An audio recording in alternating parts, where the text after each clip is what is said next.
చెప్పండి. ఈ ఆదివారము ఉదయకాలపు ఆరాధనకు దేవుని సన్నిధిని ప్రేమించి మందిరానికి వచ్చేటువంటి ప్రతి ఒక్కరికి ప్రభు పేరిట దేవుని సేవకునిగా నేను హృదయపూర్వకంగా వందనాలు తెలియచేస్తూ ఉన్నాను.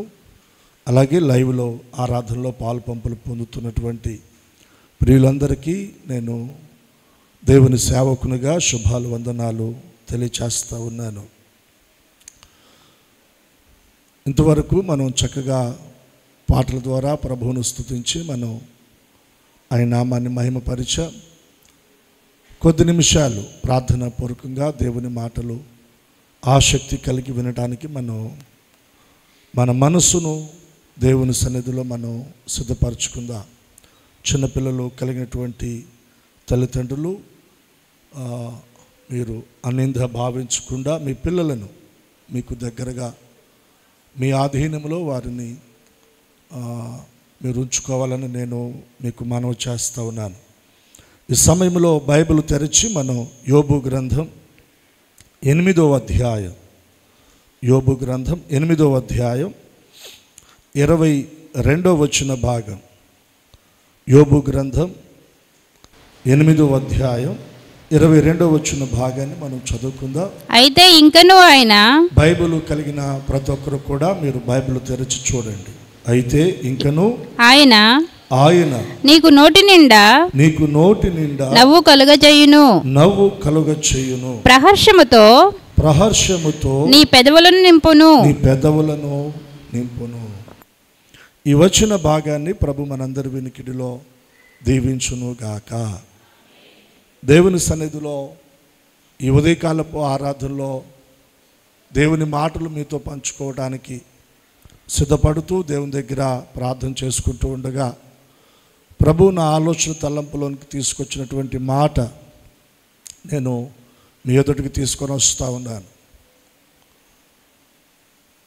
యోబు స్నేహితుడు యోబును ఉద్దేశించి ఈ అధ్యాయంలో చివరి వచ్చిన భాగంలో ఈ చక్కటి మాట పలుకుతూ ఉన్నాడు. ఈ రోజున ఒకవేళ మనం ఇబ్బందుల్లో, ఇరుకుల్లో, బాధలో, కన్నీళ్ళలో, అవమానాల మధ్యన ఒకవేళ మనం బాధించబడుతూ దుఃఖంతో ఒకవేళ ఉంటే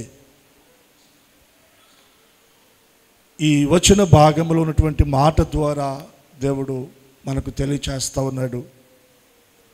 ఏమని తెలియచేస్తూ ఉన్నాడంటే, అయితే ఇంకను ఆయన నీకు నోటి నిండా నవ్వు కలగచేయును.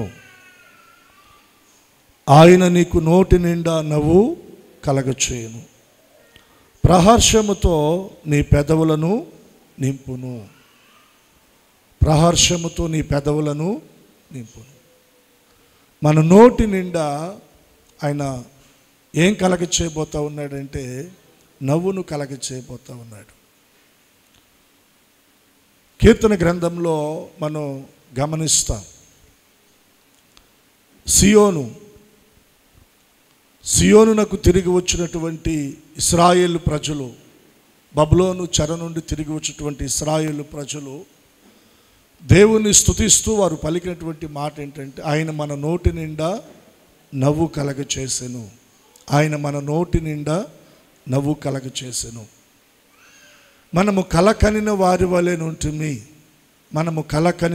వలె ఉంటుంది. వీరి దేవుడు వీరి కొరకు గొప్ప కార్యాలు చేసినని ఎవరు చెప్పుకుంటా ఉన్నారంటే అన్యులు చెప్పుకుంటా ఉన్నారు. దేవుణ్ణి ఎరగని అన్య ప్రజలు ఎవరిని గూర్చి, దేవుడు తన ప్రజల జీవితాల్లో దేవుడు చేసిన గొప్ప కార్యాలను గూర్చి దేవుని ఎరగనటువంటి ప్రజలు వారు మాట్లాడుకుంటూ ఉన్నారు. వీరి దేవుడు వీరి కొరకు గొప్ప కార్యాలను చేశాడు. ఎస్, మన జీవితాల్లో మన కొరకు మన దేవుడు గొప్ప కార్యాలను చేసే దేవుడు. హల్లెలూయా. మన శక్తికి మించి, మన సామర్థ్యానికి మించి, మన బలానికి మించి మన తెలివికి లేదా మన జ్ఞానానికి మించి గొప్ప కార్యాలను మన జీవితంలో చేస్తాడండి. వాటిని గురించి మనం ఆలోచన చేస్తే మనకు ఎలా అనిపిస్తుందంటే, ఇది నిజంగా జరుగుతుందా, లేదంటే ఒకవేళ నేను ఏదన్నా కలకంటున్నానా? కలకనిన వారి వలె మన జీవితాల్లో ఆయన తన ఘనమైనటువంటి కార్యాలను జరిగించి మన నోటి నిండా ఆయన ఏం కలగచేయబోతా ఉన్నాడంటే నవ్వును కలగచేయబోతా ఉన్నాడు. దేవునికి స్తోత్ర.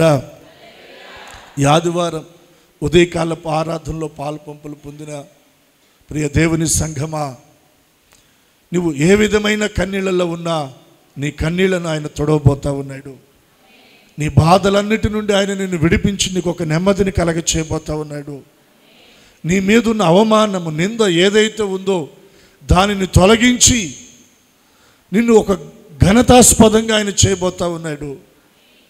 నిన్ను దీవించి నీ నోటి నిండా ఆయన నవ్వు కలగ చేయబోతా ఉన్నాడు. చప్పట్లు కొట్టి దేవుని నామాన్ని ఘనపరుద్దాం. స్తోత్రం. హల్లెలూయా చెప్దామా? హల్లెలూయా. మన పెదవులు ప్రహర్షించబోతా ఉన్నాయి. మన నోటి నిండా ఆయన నవ్వును సంతోషాన్ని ఆయన కలగ చేస్తూ ఉన్నాడు. మనం ఊహించని కార్యాలు దేవుడు మన పట్ల జరిగించబోతా ఉన్నాడు. దేవునికి స్తోత్ర. సో దేవుని ద్వారా దేవునిలో మనము ఆనందించి సంతోషించున్నట్లుగా, దేవుడు మన నోటి నిండా నవ్వును కలగ చేయనట్లుగా దేవుని సన్నిధిలో మనము ఎలా నడుచుకోవాలి, ఎలా మనం జీవించాలి, కొన్ని అనుభవాలు దేవుని సన్నిధిలో మనం నేర్చుకుందాం. యోబు గ్రంథంలో 8వ అధ్యాయం మీరు 5వ వచనాన్ని మీరు జాగ్రత్తగా గమనించండి. నీవు జాగ్రత్తగా దేవుని వెదికిన ఎడల సర్వశక్తుడగు దేవుని బతిమాలుకొనిన ఎడల సర్వశక్తుడగు దేవుణ్ణి బతిమాలుకొనిన ఎడల నీవు పవిత్రుడవై యథార్థవంతుడవైన ఎడల నిశ్చయముగా ఆయన నీ యందు శ్రద్ధ నిలిపి మరొకసారి 2 చేతులెత్తి స్తోత్రం చెల్లిద్దాం. బిగ్గరగా చెప్దామా? నీ యందు శ్రద్ధ నిలిపి, నీ వారు, నీ బంధువులు, నీ స్నేహితులు, నీ పిల్లలు, నీకు సంబంధించిన వారు నీ యందు ఒకవేళ శ్రద్ధ నిలపకపోవచ్చు, నీ విషయమై శ్రద్ధ తీసుకోకపోవచ్చు. కానీ ఈ రోజున నీ విషయంలో దేవుడు శ్రద్ధ తీసుకుంటా ఉన్నాడు. నీ విషయంలో ఆయన బాధ్యత తీసుకుంటా ఉన్నాడు. నీ విషయంలో ఆయన ఒక పూచి తీసుకుంటా ఉన్నాడు. నీ కొరకు ఆయన నిలబడబోతా ఉన్నాడు. నీ పక్షాన ఆయన నిలబడబోతా ఉన్నాడు. నిశ్చయముగా ఆయన నీ యందు శ్రద్ధ నిలిపి, నీ పెదవులు ప్రహర్షించున్నట్లుగా, నీ నోటి నిండా నవ్వు కలుగునట్లుగా ఆయన నిన్ను దీవించబోతా ఉన్నాడు. ఆయన మన యందు శ్రద్ధ నిలిపి మనలను దీవించాలి అంటే, మనలను ఆయన ఆశీర్వదించాలి అంటే, మన పెదవులు ప్రహర్షించున్నట్లుగా మన నోటి నిండా ఆయన నవ్వు కలగ చేయాలి అంటే, మనము దేవుని సన్నిధిలో మనం ఎలా నడుచుకోవాలి? 5వ వచన భాగములో తెలియచేయబడుతున్నటువంటి మాట, నీవు జాగ్రత్తగా దేవుణ్ణి వెదికిన ఎడల. దేవుడు నీ యందు శ్రద్ధ నిలుపునట్లుగా నీవు నేను మనము చేయవలసిన పని ఏంటంటే జాగ్రత్తగా మనము దేవుణ్ణి వెదకాలి. జాగ్రత్తగా మనము దేవుణ్ణి వెదకాలి. ఆయన సన్నిధిని మనము వెదకాలి. ఆయన బలమును మనం వెదకాలి. ఆయన ప్రభావమును మనం వెదకాలి. మన జీవితంలో మనం వేటిని మనం వెతుకుతున్నాము, కానీ మనం దేవుణ్ణి వెతికే అనుభవంలోనికి మనం రావాలి. మనం దేవుణ్ణి వెతికినప్పుడు మన జీవితాల్లో జరిగేటువంటి కొన్ని కార్యాలు మనం ఆలోచన చేద్దామండి. చూడండి, మీరు ద్వితోపదేశకాండం 4వ అధ్యాయం 29వ వచన భాగాన్ని మీరు గమనించగలిగితే ఓ చక్కటి మాట ఇక్కడ. అయితే అక్కడ నుండి నీ దేవుడైన యెహోవాను మీరు వెదకిన ఎడల నీ పూర్ణ హృదయముతోను మీ పూర్ణ హృదయముతోను నీ పూర్ణ ఆత్మతోను వెదుకున్నప్పుడు ఆయన నీకు ప్రత్యక్షమగును. ఈ వచ్చిన భాగంలో ఉన్నటువంటి మాటలు నేను మరలా మీకు ఇంకొకసారి మీకు జ్ఞాపకం చేస్తా ఉన్నాను. నీ దేవుడైన యెహోవాను మీరు వెదికిన ఎడల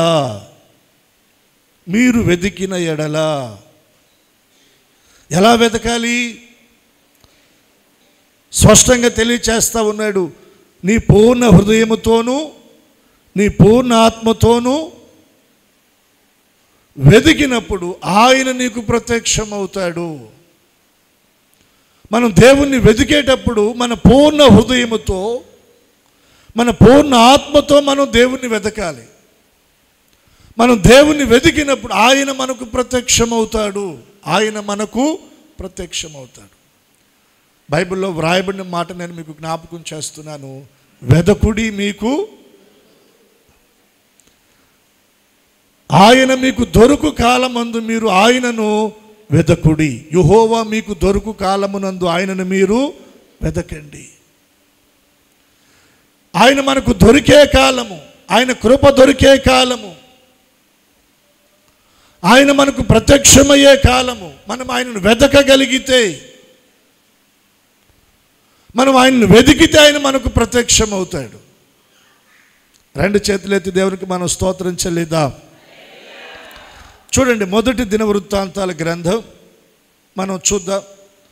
10వ అధ్యాయం 13వ వచనం. మొదటి దినవృత్తాంతాల గ్రంథం 10వ అధ్యాయం 13వ వచనం. ఈ మాట మీరు అందరూ కూడా గమనించాలి. అందరూ బైబిల్ తెరవండి. ఈ ప్రకారం యెహోవా ఆజ్ఞను గైకొనక ఆయన దృష్టి ఎదుట ద్రోహము చేసినందుకు యెహోవా యొద్ద విచారణ చేయక కర్ణ పిశాచముల యొద్ద విచారణ చేయు దానిని వెదికినందుకును సౌలు హతమాయెను. సౌలు చనిపోయాడు. సౌలు ఎందుకు చనిపోయాడో దానికి కారణం ఇక్కడ దేవుడు తెలియజేస్తా ఉన్నాడండి. యుద్ధంలో ఓడిపోయి చనిపోలా, వయసు పైబడి వృద్ధాప్యంలో చనిపోలా, అనారోగ్యం వచ్చి చనిపోలా, ఇంకొక రకంగా చనిపోలేదండి.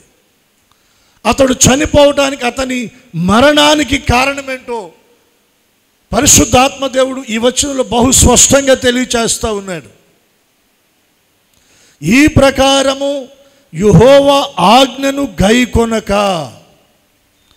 ఆయన దృష్టి ఎదుట ద్రోహము చేసినందుకు యెహోవా యొద్ద విచారణ చేయక కర్ణ పిశాచముల యొద్ద విచారణ చేయు దానిని వెదికినందున. ఎవరిని వెతుకుతా ఉన్నాడు? మీరు బాగా గమనించాలి. ఎవరిని వెతుకుతా ఉన్నాడు? దేవుణ్ణి కాదు. సౌలు ఎవరు? దేవుడు కోరుకున్నవాడు కదా. దేవుని ద్వారా ఇశ్రాయేలు ప్రజలకు అధిపతిగా, రాజుగా ఏర్పాటు చేయబడినటువంటి వ్యక్తి కదా. అభిషేకించబడినటువంటి వ్యక్తి కదా. దేవుని సన్నిధిలో క్రొత్త మనస్సును పొందుకున్నవాడు సౌలు. మరి ఇప్పుడు ఎవరి దగ్గర దేవుని సన్నిధిలో విచారించి దేవుని వెదకవలసిన సౌలు ఎవరిని వెతుకుతా ఉన్నాడు? కర్ణ పిశాచము చెప్పేదానిని వెతుకుతా ఉన్నాడు. మన దేశంలో సోది చెప్పేవారు ఎవరైనా ఉన్నారా? మన దేశంలో కర్ణ పిశాచము శకునగాండ్రులు, జ్యోతిష్యం ఇవి చెప్పేవారు ఎవరైనా ఉన్నారని వారిని వెతుకుతా ఉన్నాడు సౌలు. అలా వెతికినందున అతడు ఏమయ్యాడంట? హతమాయను.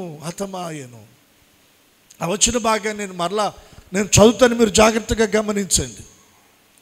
ఈ ప్రకారము యెహోవా ఆజ్ఞ గైకొనక ఆయన దృష్టి ఎదుట ద్రోహము చేసినందుకు యెహోవా యొద్ద విచారణ చెయ్యక కర్ణపిశాచముల యొద్ద విచారణ చేయు దానిని వెతికినందున. ద్వితోపదేశ కాండములో మనం చదువుకున్నాం. ఏమని? దైవజనుడైన మోషే ఇశ్రాయేలు ప్రజలకు తెలియచేస్తా ఉన్నాడు, మీరు ఆయనను వెతికిన ఎడల మీ పూర్ణ హృదయముతో, మీ పూర్ణ మనసుతో మీరు ఆయన్ని వెతికిన ఎడల ఆయన మీకు ప్రత్యక్షమవుతాడు. మనం వెతికితే ఆయన మనకు ప్రత్యక్షమయ్యే దేవుడు. మనం ప్రార్థన చేసుకుంటే మన ప్రార్థన ఆలకించే దేవుడు ఆయన. నిజముగా మొరపెట్టు వారికి ఆయన సమీపముగా ఉన్న దేవుడు. వెతికితే ప్రత్యక్షమయ్యే దేవుణ్ణి విడిచిపెట్టి, మొరపెడితే ప్రార్థన ఆలకించే దేవుణ్ణి విడిచిపెట్టి,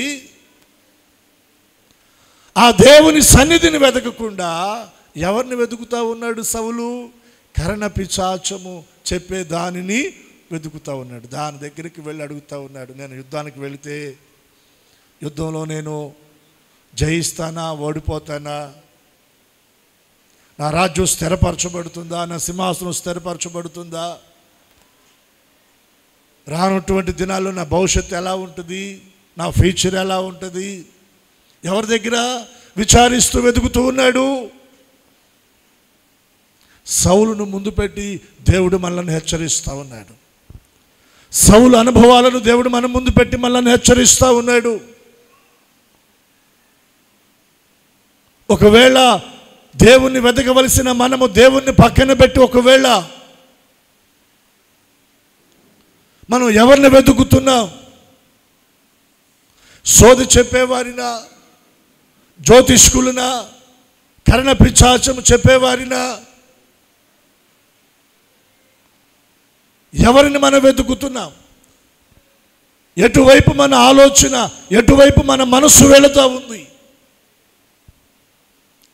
నీ కష్టంలో, నీ బాధలో, నీ శ్రమలో నువ్వు వెతకవలసింది ఎవరినంటే దేవుణ్ణి వెతకాలి.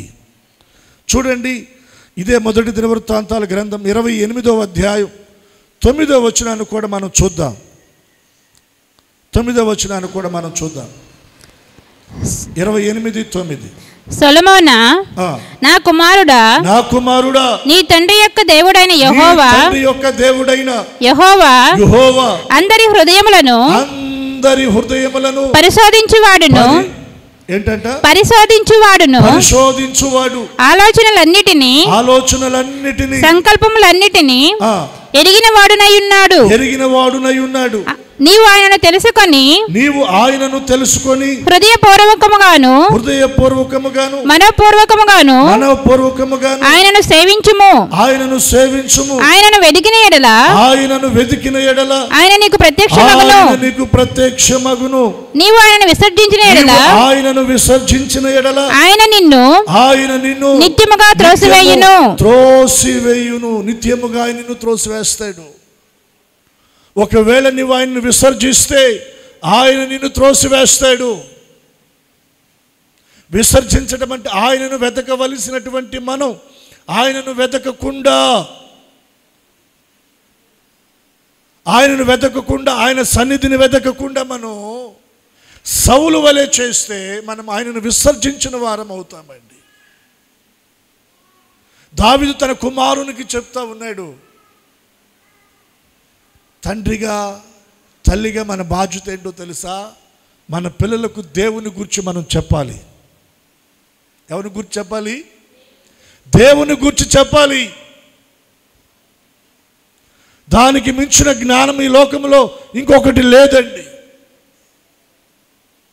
దావీదు తన కుమారుడైన సొలొమోనుకు దేవుని గురించి చెప్తా ఉన్నాడు. ఏమని చెప్తున్నాడు? సొలొమోనా నా కుమారుడా, నీ తండ్రి యొక్క దేవుడైన యెహోవా అందరి హృదయములను పరిశోధించువాడు.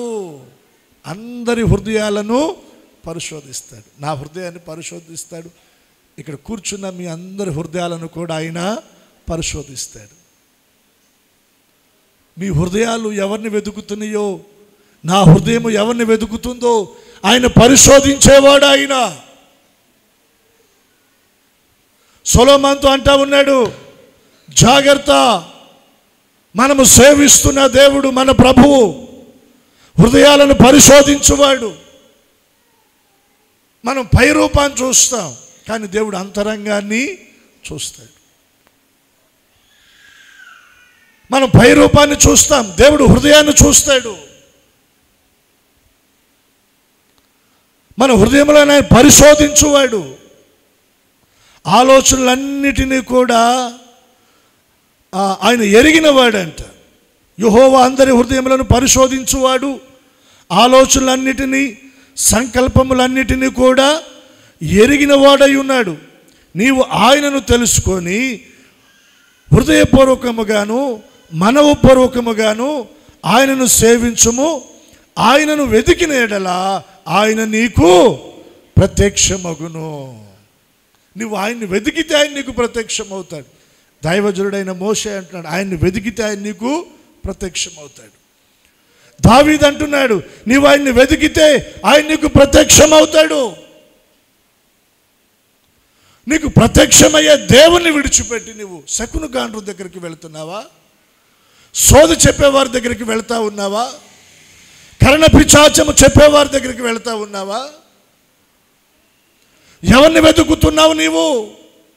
ఒకవేళ నువ్వు ఆయన్ని విసర్జిస్తే ఆయన నిన్ను త్రోసివేస్తాడు.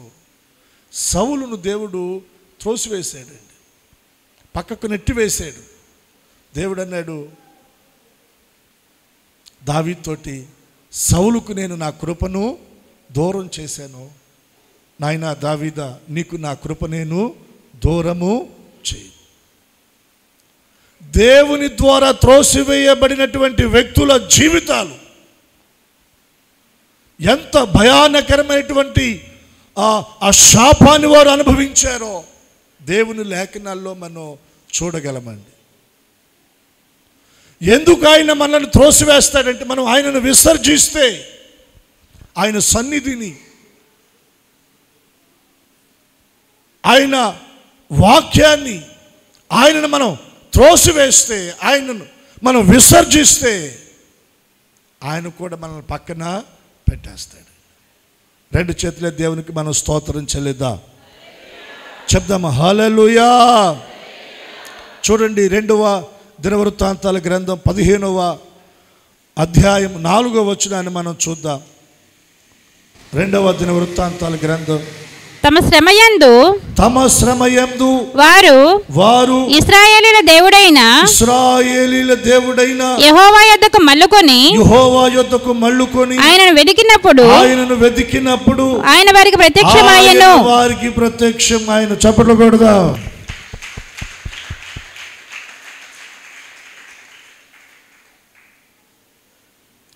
నేను మీకు పదే పదే చెప్తా ఉన్నాను,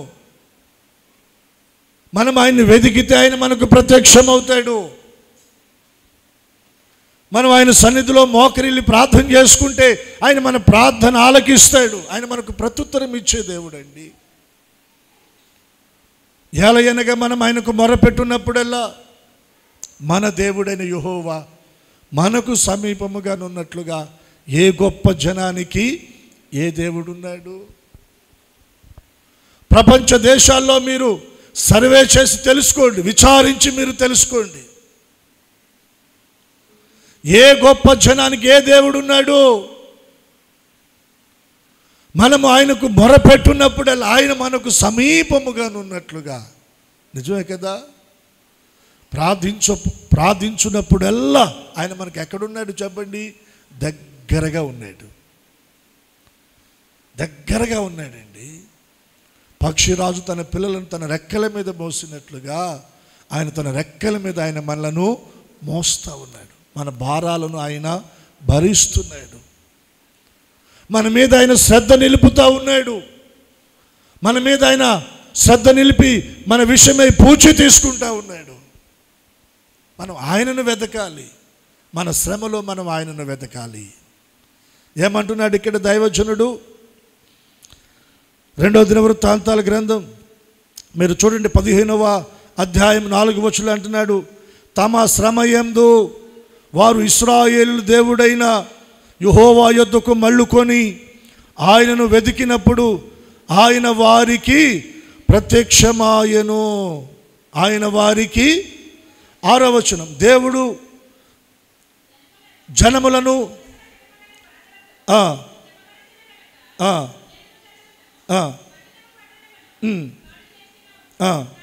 కాగా మీరు బలహీనులు కాక ధైర్యము వహించుడి, మీ కార్యము సఫలమగును. 7వ వచనం, కాగా మీరు బలహీనులు కాక ధైర్యము వహించుడి, మీ కార్యము సఫలమవుతుంది. మీరు ఆయనను వెతికితే ఆయన మీకు ప్రత్యక్షమవుతాడు. మీ కార్యం ఏమవుతుంది? సఫలమవుతుంది. మీరు ఏదైతే తలపెడుతున్నారో, మీరు ఏదైతే ప్రయత్నం చేస్తూ ఉన్నారో, దేని కొరకైతే మీరు అడుగులు వేస్తూ ఉన్నారో, దేన్ని ఉద్దేశించి మీరు కష్టపడుతున్నారో, దానికి తగినటువంటి ప్రతిఫలాన్ని దేవుడు మీకు ఇచ్చి కార్యాన్ని ఆయన సఫలపరిచి ఆయన మిమ్మలను దీవిస్తాడు. దేవునికి 2 చేతులైతే బిగ్గరగా స్తోత్రం చెల్లిద్దాం. మనం ఆయనను వెతికే వారంగా ఉండాలి. యోబు భక్తుడు అంటున్నాడు, మీరు ఆయనను వెతుకుడి. ఎలా వెతకాలి? జాగ్రత్తగా వెతకాలి. వెతికితే ఆయన మనకు ప్రత్యక్షమవుతాడు. మన కార్యాన్ని సఫలం చేస్తాడు. ఆయన మనల్ని బలపరుస్తాడు.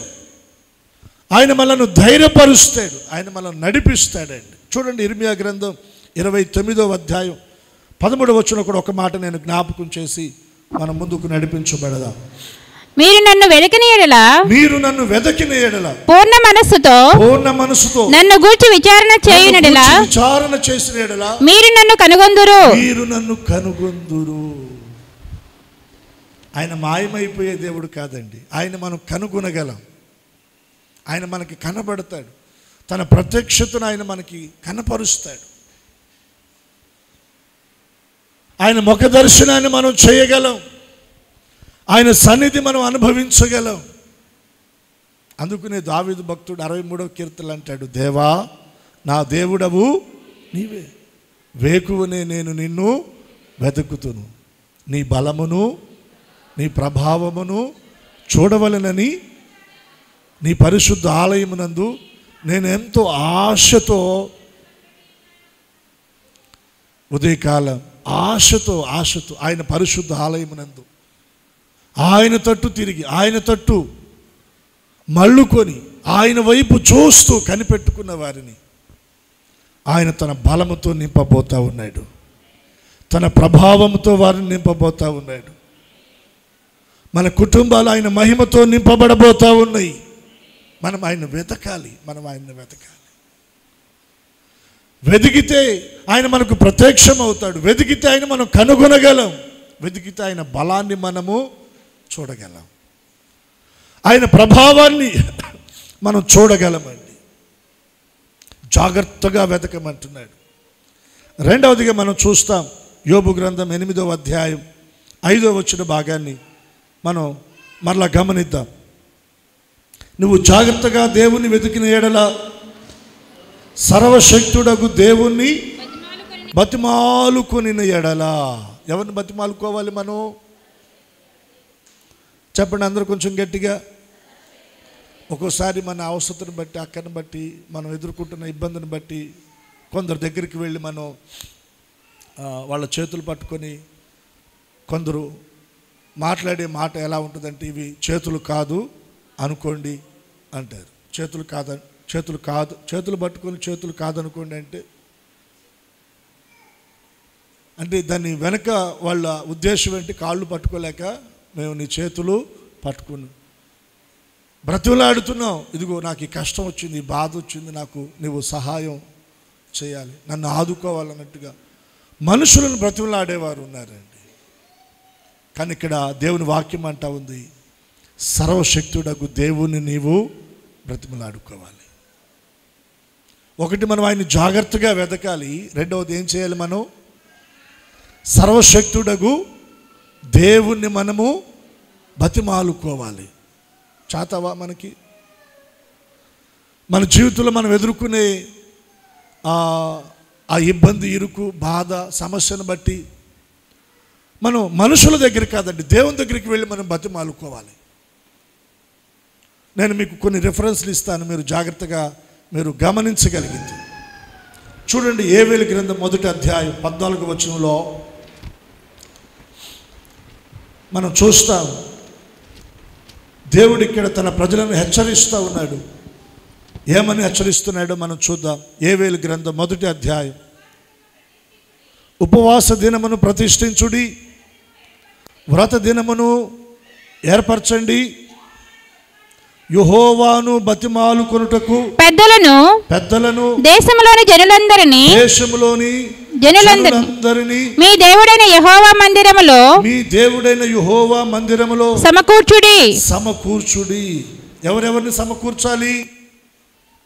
పెద్దలైనటువంటి వారిని, దేశంలో జనులైనటువంటి వారందరిని కూడా సమకూర్చాలంట. ఎక్కడికి? దేవుని మందిరములోనికి. దేని కొరకు? ఒకటి, ఉపవాసం ఉండడానికి. రెండు, మన దేవుణ్ణి బతిమాలుకోవటానికి. ఉపవాస దినమును ప్రతిష్ఠించుడి అంటున్నాడు. దేని కొరకు మనం ప్రతిష్ఠించాలి?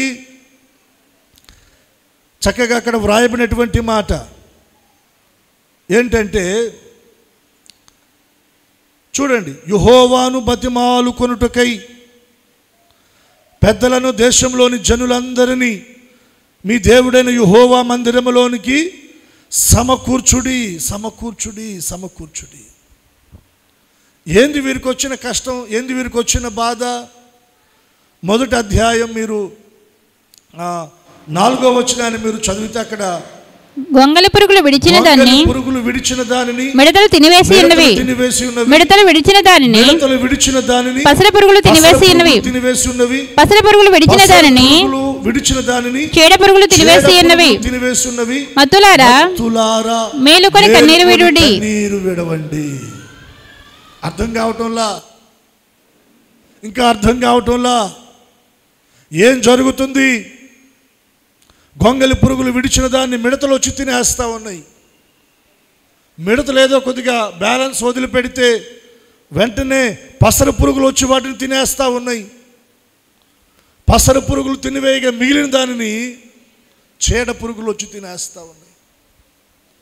నీ కుటుంబంలో నీ చేతుల కష్టార్జితాన్ని, నీ కుటుంబంలో నీ సంపాదనను, నీ కుటుంబంలో ఉన్న సమాధానాన్ని, నీ కుటుంబంలో ఉన్న సంతోషాన్ని, నీ కుటుంబంలో ఉన్న ప్రేమను, ఐక్యతను కొన్ని చీడ పురుగులు, కొన్ని పసర పురుగులు, కొన్ని మిడతలు, కొన్ని పురుగులు తినివేస్తూ ఉన్నాయి.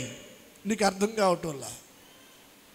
అయ్యో, నా చేతుల కష్టార్జితం ఏమైపోతుంది? నా కుటుంబంలో సమాధానం లేదే, సంతోషం లేదే, ప్రేమ లేదే, ఎప్పుడు అసమాధానంతో నా కుటుంబం ఉండిపోతూ ఉంది. ఏంది ఈ పరిస్థితులు? ఏంది? ఎప్పుడైనా ఆలోచన చేసావా? దేవుడు హెచ్చరిస్తూ ఉన్నాడు, మత్తులారా మీరు మేలుకొని కన్నీరు విడవండి. ఇప్పుడైనా మీరు ఉపవాసాన్ని ప్రతిష్ఠించండి. ఇప్పుడైనా మీరు దేవుని వైపు మళ్ళండి. కన్నీరు విడిచి ప్రార్థన చేసుకొని దేవుణ్ణి బతిమాలుకొనడానికి దేవుని మందిరంలోనికి మీరు రండి. దేశంలో ఉన్న ప్రజలందరినీ కూడా పోగు చేయండి, జనులందరినీ పోగు చేయండి. దేవుని వాత్సల్యత మరలా మన మీదకి రావాలి, దేవుని కృప మరలా మన మీదకి రావాలి. దేవుణ్ణి మనం బతిమాలుకుందామని, దేవుణ్ణి బతిమాలుకోవడానికి దేవుడు హెచ్చరిస్తూ ఉన్నాడండి. ఆయన పిలుస్తూ ఉన్నాడు తన సన్నిధికి. మన దేవుడైన యెహోవాను మనం బతిమాలుకోవాలి. ఆయన పాదాలు పట్టుకొని మనం అడగాలి. బైబిల్లో నేను మీకు ఒకళ్ళిద్దరిని జ్ఞాపకం చేస్తాను. చూడండి, మార్కు సువార్త 5వ అధ్యాయం 23వ వచన భాగాన్ని మనం గమనిద్దాం. 5వ అధ్యాయం 23వ వచనం, మార్కు సువార్త. నా చిన్న కుమార్తె చావనయ్యున్నది, నా చిన్న కుమార్తె చావనయ్యున్నది, అది బాగుపడి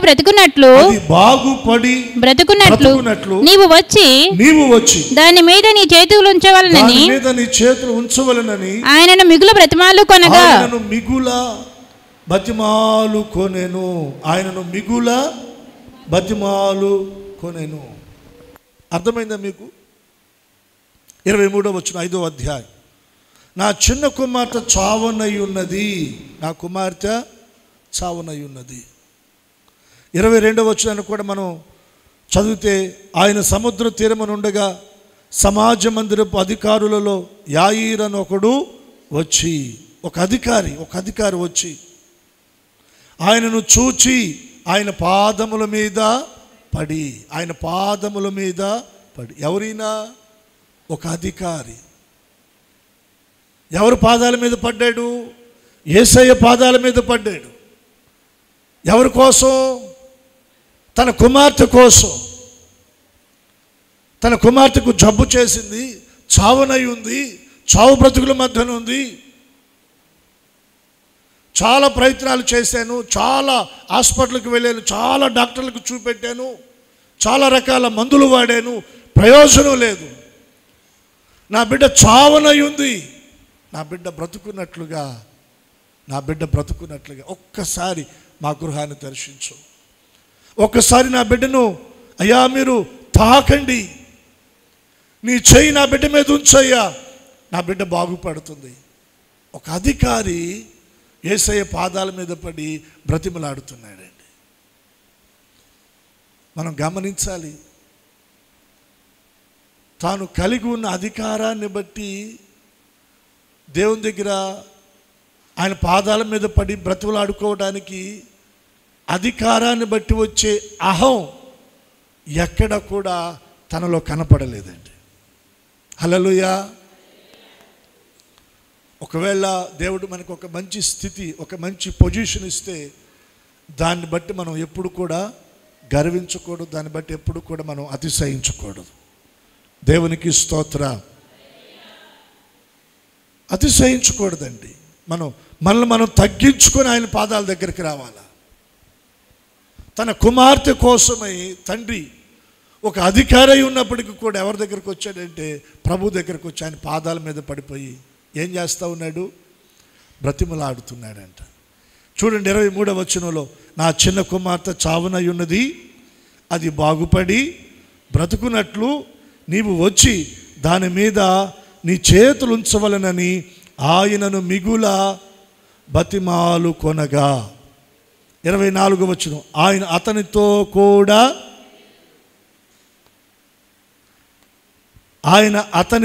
కూడా ఈ రోజున దేవుని సన్నిధిలో ఎవరైతే ఆయన పాదాలు పట్టుకొని బతిమలాడి ప్రార్థన చేసుకుంటారో వారితో కూడా ఆయన రాబోతూ ఉన్నాడు. వారితో కూడా ఆయన అడుగులు వేస్తూ వారి వెంట వెళ్ళబోతూ ఉన్నాడు. ఆయన మనతో వస్తే ఎలా ఉంటుందో చెప్పండి. అద్భుతాలే అద్భుతాలు, ఆశ్చర్య కార్యాలే మన వెంట. ఆయన నడిచి వస్తే మన జీవితంలో ఆశ్చర్య కార్యాలే. ఆయన తోసివేళ, నెట్టివేళ, కాదనలా, నేను రాను అని అనలా. ఆయన ఆ అధికారితో కూడా వెళ్ళాడటండి. వెళ్ళి వీరు వెళ్ళేటప్పటికే చనిపోయి ఉన్నటువంటి ఆ కుమార్తెను ఆయన తాకి, చనిపోయిన తన కుమార్తెను ఆయన బ్రతికించి తండ్రికి అప్పగించాడు. 2 చేతులు ఎత్తి స్తోత్రం చెల్లిద్దాం, బిగ్గరగా చెప్దామా హల్లెలూయా. ఒక తండ్రిగా, తల్లిగా మన బిడ్డల విషయమై మనం దేవుని పాదాలు పట్టుకొని మనం బతిమాలుకోవాలి. అయ్యా నా బిడ్డలు ఈ పరిస్థితిలో ఉన్నారు, అయ్యా నా బిడ్డలు ఈ స్థితిలో ఉన్నారు, వారిని దీవించు, వారిని ఆస్వాదించు, వారిని బ్రతికించు, వారిని స్వస్థపరచు అని దేవుని పాదాలు పట్టుకొని మనం బ్రతిమలాడగలిగితే దేవుడు మనల్ని విడిచిపెట్టేవాడు కాదండి. ఈ ఉదయకాలపు ఆరాధనలో మనం జాగ్రత్తగా దేవుణ్ణి వెతకగలిగిన ఎడల, సర్వశక్తుడగు దేవుణ్ణి మనం బతిమాలు కొనగలిగిన ఎడల, మన పెదవులు ప్రహర్షించున్నట్లుగా, మన నోటి నిండా నవ్వుండునట్లుగా ఆయన అద్భుతం చేయబోతా ఉన్నాడు. ఆశ్చర్య కార్యాలు చేయబోతా ఉన్నాడు. ప్రభు మనతో కూడా రాబోతా ఉన్నాడు. ఆ అధికారి వెంట యేసు ప్రభు వెళ్తా ఉన్నప్పుడు మార్కు సువార్త 5వ అధ్యాయంలో మనం చూస్తాం. 35వ వచనం, ఆయన ఇంకనూ మాట్లాడుచుండగా సమాజ మందిరపు అధికారి ఇంట నుండి కొందరు వచ్చి, నీ కుమార్తె చనిపోయినది, నీవిక బోధకుని ఎందుకు శ్రమ పెట్టుదు అనిరి. యేసు వారు చెప్పిన మాట లక్ష్య పెట్టక, భయపడకము, నమ్మిక మాత్రం ఉంచమని సమాజ మందిరపు అధికారితో చెప్పి, పేతురు యాకోబు సహోదరుడు యోహానను వారిని తప్ప మరి ఎవరిని అయినను తన వెంబడి రానియక సమాజ మందిరపు అధికారి ఇంటికి వచ్చి మార్గ మధ్యలో వదిలిపెట్లా. అధికారి వచ్చినప్పుడు చావడానికి సిద్ధంగా ఉంది. మార్గంలో వెళుతుండగా చనిపోయింది కదా అని యేసయ్య వదిలిపెట్టేశాడా? వదిలిపెట్టలా. పరిస్థితులు నీ చెయ్యి దాటిపోయినా ఆయన మాత్రం నీ చెయ్యి విడిచిపెట్టడు. నీ చెయ్యి దాటిపోయిన పరిస్థితులను ఆయన మార్చి, నీ జీవితంలో ఉన్న కన్నీరు దుఃఖాన్ని దేవుడు తీసివేసి ఆయన నీ నోటి నిండా ఆయన నవ్వును కలగ చేస్తాడు. అధికారి దగ్గరికి వారు వచ్చి చెప్పినప్పుడు, నీ కుమార్తె చనిపోయిందయ్యా, నీవెందుకు బోధకుని శ్రమ పెడతావు, ఇక వదిలిపెట్టి వచ్చేయి, చేయవలసిన పనులు చాలా ఉన్నాయని చెప్పేసి వాళ్ళు మాట్లాడుతూ ఉన్నప్పుడు, సహజంగా నీ బిడ్డ చనిపోయింది అన్న మాట వినగానే ఒక తల్లిగా తండ్రిగా వారి పరిస్థితి ఎలా ఉంటుంది మీరు ఒకసారి ఆలోచించేయండి. వాళ్ళని మనం నివారింపలేం. అంతగా వారు ఏడుస్తారు, ప్రాలాపిస్తారు, దుఃఖపడతారు, గుండెలు బాదుకుంటారు. ఆ అధికారి జీవితంలోకి అంత ఏడుపు వచ్చింది, అంత కన్నీరు వచ్చింది, అంత దుఃఖం వచ్చింది. ఆ దుఃఖం అంతటిని దేవుడు ఏం చేసేసాడు? సంతోషంగా మార్చాడు. ఆ క్రింద వచ్చిన మనం చూస్తాం కదా, 40వ వచనంలో, అందుకు వారు ఆయనను అపహసించారు. అయితే ఆయన వారిని అందరిని బయటికి పంపివేసి ఆ చిన్నదాని తల్లిదండ్రులను తనతో ఉన్నవారిని వెంట పెట్టుకుని ఆ చిన్నది పరుండి ఉన్న గదిలోనికి వెళ్ళి ఆ చిన్నదాన్ని చేయి పట్టి తలితాకుమి అని ఆమెతో చెప్పాను. ఆ మాటకు చిన్నదానా లేమ్మని నీతో చెప్పుచున్నానని అర్థము. వెంటనే ఆ చిన్నది లేచి నడవసాగేను. చప్పట్లు కొడదాం. చచ్చిపోయిన బిడ్డ లేచి కూర్చుంటే ఆ తండ్రి విస్మయం నొందాడు. ఇది కళా నిజమా? తన నోటి నిండా నవ్వు, తన పెదవులు ప్రహర్షిస్తూ ఉన్నాయి. ఎంత సంతోషిస్తున్నాడు, ఎంత ఆనందమో తన బిడ్డను చూసుకొని. ఎప్పుడు జరిగింది ఇది? సర్వశక్తుడగు దేవుణ్ణి బతిమాలుకున్నప్పుడు. ఒకటి, మనం ఏం చేయాలి? జాగ్రత్తగా దేవుణ్ణి మనము వెతకాలి. రెండవది, సర్వశక్తుడగు దేవుణ్ణి మనము బతిమాలుకోవాలి. నీకొచ్చిన బాధ ఏదో, నీకొచ్చిన సమస్య ఏదో, నీకొచ్చిన కష్టమేదో, నీ అనారోగ్య పరిస్థితి ఏదో, నీ ఆర్థిక అప్పుల సమస్యలేవో, వాటిని బట్టి నువ్వు దేవుని దగ్గరికి రా, దేవుణ్ణి బతిమాలుకో, ప్రార్థన చేయి. నిన్న నేడు ఏకరీతిగా ఉన్న దేవుడు, పక్షపాతి దేవుడు కాదు. ఆ అధికారిని కనికరించిన దేవుడు నిశ్చయముగా నిన్ను కూడా కనికరిస్తాడు.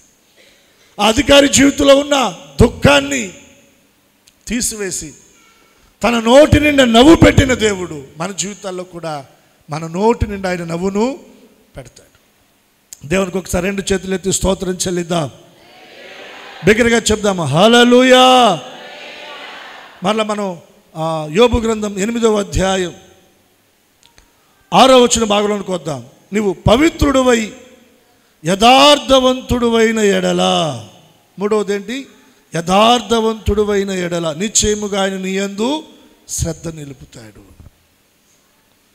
ఆయన నీ యందు శ్రద్ధ నిలిపి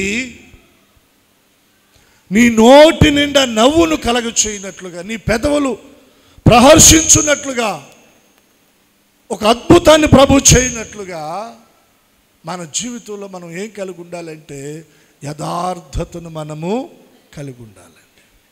ఏం కలిగి ఉండాలి? మనం యథార్థతను విడిచిపెట్టకూడదు. ఒకవేళ దేన్నైనా మనం పోగొట్టుకున్నా పర్వాలేదు, కానీ యథార్థతను మనం పోగొట్టుకోకూడదండి. యోబు భక్తుని జీవితంలో అన్నీ కోల్పోయాడు, కానీ దేన్ని గట్టిగా పట్టుకున్నాడంటే యథార్థతను గట్టిగా పట్టుకున్నాడు. నేను వదిలిపెట్టను అన్నాడు. ఎప్పటి వరకు?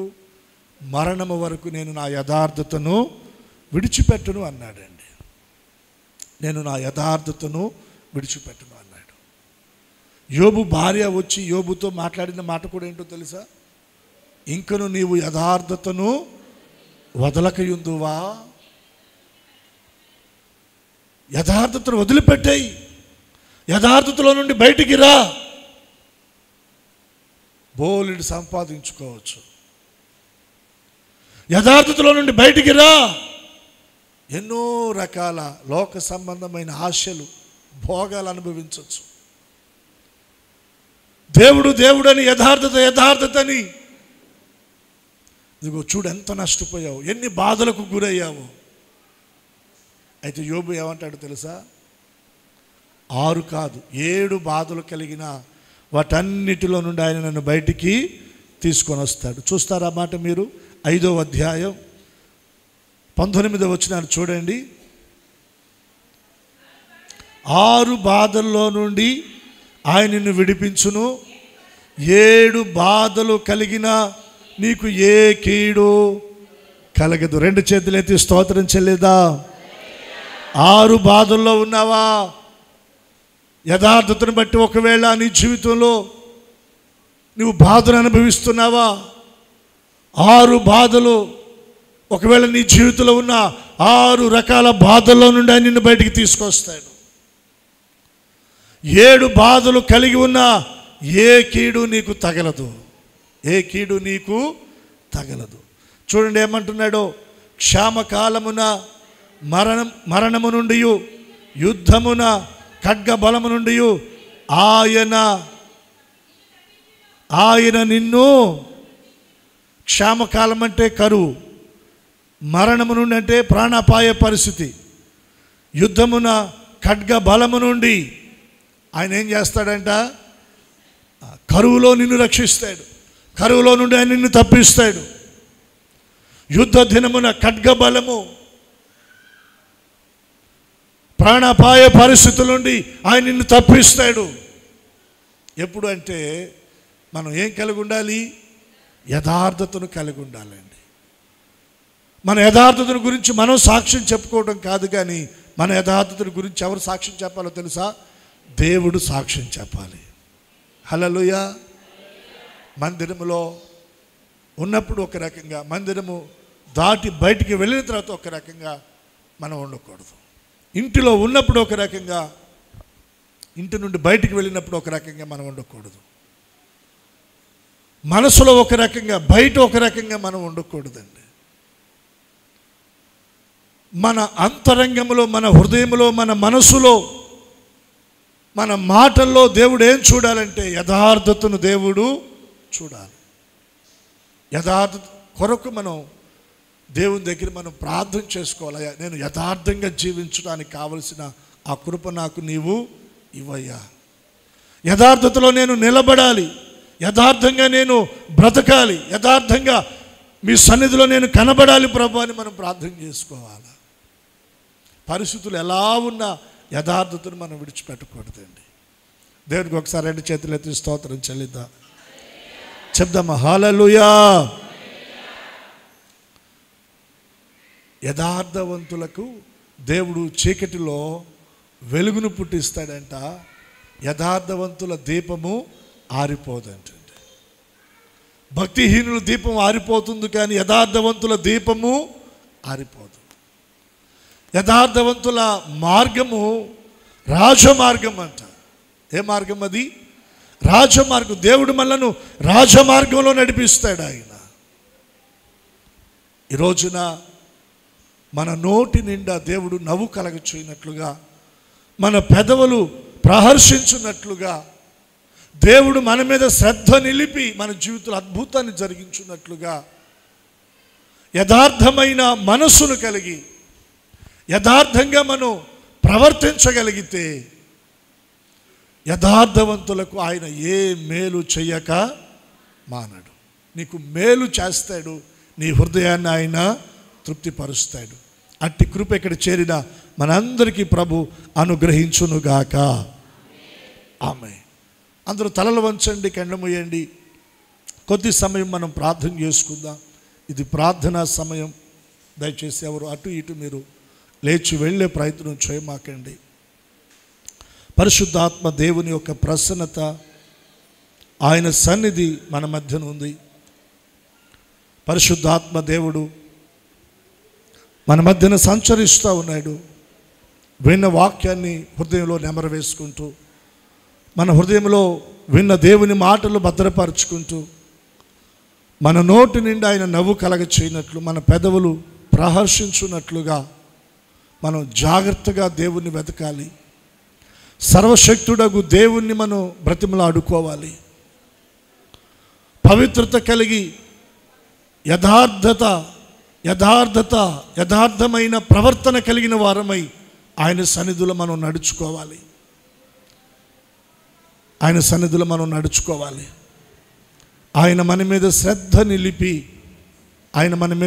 నిలిపి ఆయన మనను దీవించే దేవుడు, ఆయన మనను ఆశీర్వదించే దేవుడు, మన నోటి నిండా నవ్వును కలగచేసే దేవుడు, మన పెదవులు ప్రహర్షించేటట్లుగా దేవుడు అద్భుతం చేస్తాడు.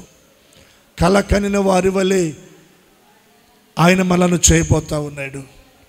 నీ జీవితంలో ఉన్న సమస్య, బాధ, బలహీనత, దుఃఖము, కన్నీరు ఏదైతే ఉందో దానంతటిని దేవుడు తీసి ప్రక్కన పెట్టబోతా ఉన్నాడు. నీ జీవితంలో ఒక గొప్ప నెమ్మది, సమాధానం, సంతోషాన్ని దేవుడు ఇవ్వబోతా ఉన్నాడు. మనమందరం రెండు చేతులు ఆకాశము తట్టితో ఒకసారి దేవుణ్ణి అడుగుదామా? అయ్యా, నా మీద శ్రద్ధ నిలిపి నా పెదవులు ప్రహర్షించున్నట్లుగా, నా నోటి నిండా మీరు నవ్వు కలగ చేయనట్లుగా ప్రభా, అయ్యా మీ సన్నిధిలో నేను మిమ్మల్ని వెతికే బిడ్డగా నేను ఉండాలయ్యా. మిమ్మల్ని బ్రతిమాలుకొని ప్రార్థన చేసుకునే వ్యక్తిగా నేను ఉండాలి ప్రభువా. యథార్థమైన ప్రవర్తన కలిగి నేను జీవించున్నట్లుగా నీ కృప నాకు అనుగ్రహించండి అయ్యా అని దేవుని దగ్గర మనం ప్రార్థన చేసుకుందాం. ఎవరు మౌనంగా ఉండొద్దు. దయచేసి నోరు తెరవండి. ప్రభు మన జీవితాలు అద్భుతం చేయాలి. మన కుటుంబాల్లో ప్రభు అద్భుతం చేయాలి. మన పిల్లల్లో ప్రభు అద్భుతాన్ని చేయాలి. మన జీవితాల్లో ఉన్న అసమాధానము తొలగిపోవాలి. దేవుడు మన కుటుంబాలను ఆశీర్వదించాలి. మన కుటుంబాలను దేవుడు మేలుతో నింపాలి. ఈ రోజున ప్రభు అద్భుతం చేయడానికి సిద్ధపడుతున్నాడు. గడియలు ఇవి. ఆయన అద్భుతం చేయడానికి ఇష్టపడుతూ ఉన్నాడు. హల్లెలూయా, హల్లెలూయా, హల్లెలూయా. స్తోత్రం, స్తోత్రం, స్తోత్రం, స్తోత్రం. Praise the Lord. Hallelujah, hallelujah, hallelujah. స్తోత్రం, స్తోత్రం. దయచేసి ఎవరు మౌనంగా ఉండద్దు. కొద్ది నిమిషాలు ప్రభు దగ్గర ప్రార్థన చేసుకోండి. ఈ ఉదయకాలపు ఆరాధనలో దేవుని మాటలు వినటువంటి నీవు ఆయన సన్నిధిలో ప్రార్థన చేసుకుంటూ ఉండగా దేవుడు నీ కుటుంబంలో ఒక అద్భుతాన్ని, నీ జీవితంలో ఒక అద్భుతాన్ని, నువ్వు చేస్తున్న పనుల్లో ఒక అద్భుతాన్ని ప్రభు చేయాలి. ప్రభు అద్భుతం చేయనట్లుగా ప్రభు దగ్గర మొరపెడదాం. అయ్యా, అబ్బా, తండ్రి అని మొరపెడదాము. హల్లెలూయా, హల్లెలూయా, హల్లెలూయా. స్తోత్రం, స్తోత్రం, స్తోత్రం, స్తోత్రం. Thank you Jesus. Hallelujah, hallelujah, hallelujah. తండ్రి, తండ్రి, తండ్రి అని మొరపెడదాము. అబ్బా అని మొరపెడదాము. హల్లెలూయా. తండ్రి అని మొరపెడదాము. అబ్బా అని మొరపెడదాం. బతిమాలుకుందాం. ఇశ్రాయేలు దేవుడైన యెహోవాను బతిమాలుకుందాం. జీవప్రదాత అయిన యేసు నాథుని మనం బతిమాలుకుందాం. అధికారి తన కుమార్తె విషయమై ఆయన పాదముల మీద పడి బతిమాలుకొనినట్లుగా, అయ్యా, నా కుమార్తె చావడానికి సిద్ధంగా ఉంది ప్రభువా. అయ్యా, నా గృహాన్ని దర్శించండి అయ్యా, నా బిడ్డను తాకండి అయ్యా, నా బిడ్డను బ్రతికించండి అయ్యా అని అధికారి బతిమాలుకొనినట్లుగా ఈ ఉదయకాలపు ఆరాధనలో దేవుని సన్నిధిలో మన కుటుంబ పరిస్థితులు దేవుని పాదాల దగ్గర చెప్పి ఆయన పాదాల దగ్గర పెట్టి మనం బతిమాలుకుందాం ప్రభువా, తండ్రి తండ్రి అని అడుగుదాము. హల్లెలూయా హల్లెలూయా. ఆయన మన కన్నీటిని చూస్తున్నవాడు కదా, మన కన్నీటిని చూస్తున్నవాడు ఆయన. హల్లెలూయా. స్తోత్రం స్తోత్రం స్తోత్రం స్తోత్రం స్తోత్రం. Thank you Jesus. Hallelujah hallelujah.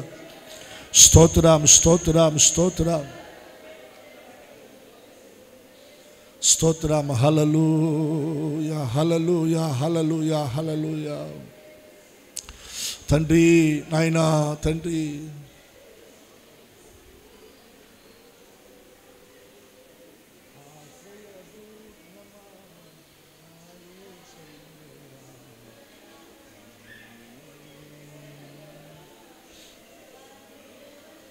స్తోత్రం స్తోత్రం స్తోత్రం స్తోత్రం. Thank you Lord Jesus. Hallelujah. ఎవరు మౌనంగా ఉంటుంది, ఎవరికి వారు వ్యక్తిగతంగా కొద్ది సమయం ప్రార్థన చేసుకుని హల్లెలూయా హల్లెలూయా. స్తోత్రం స్తోత్రం స్తోత్రం స్తోత్రం. Thank you Lord Jesus. Hallelujah. Praise the Lord, praise the Lord, praise the Lord. స్తోత్రం స్తోత్రం స్తోత్రం స్తోత్రం స్తోత్రం స్తోత్రం స్తోత్రం స్తోత్రం స్తోత్రం స్తోత్రం స్తోత్రం స్తోత్రం స్తోత్రం. Thank you Lord Jesus. Hallelujah hallelujah hallelujah. Praise the Lord. Hallelujah hallelujah hallelujah హల్లెలూయా.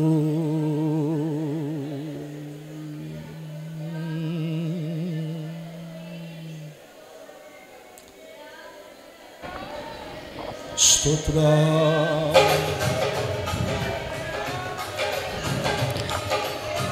ఆశ్రయదుర్గమా నా యేసయ్యా, నవ జీవన మార్గమునా నన్ను నడిపించుమా.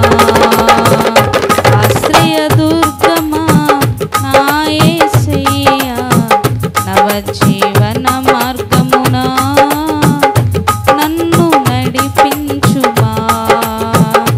ఊహించలేనే నీ కృపలేని క్షణమును, కోపించుచునే వాత్సల్యము నా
నేత్రాంజలి. ఆశ్రయ దుర్గమా నా యేసయ్యా, నవజీవన మార్గమునా నన్ను నడిపించుమా. ఆశ్రయ దుర్గమా నా యేసయ్యా, నవజీవన మార్గమునా నన్ను నడిపించుమా. ఊహించలేనే నీ కృపలేని క్షణమును, కోపించుచునే వాత్సల్యము నాపై చూపినా. ఊహించలేనే నీ కృపలేని క్షణమును, కోపించుచునే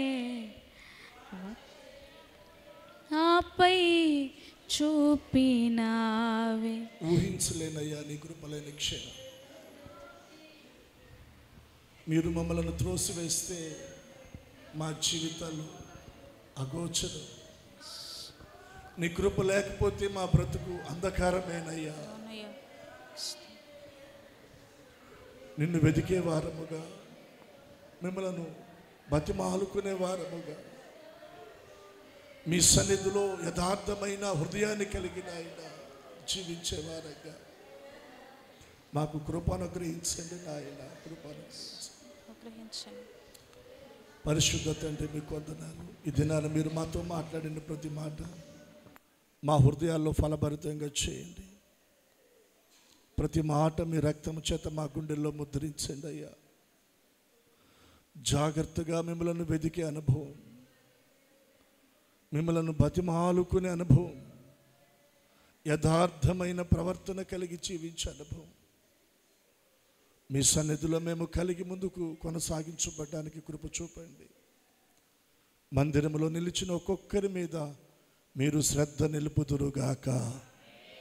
మందిరంలో నిలిచిన ప్రతి ఒక్కరి పెదవులు ప్రహర్షించునుగాక.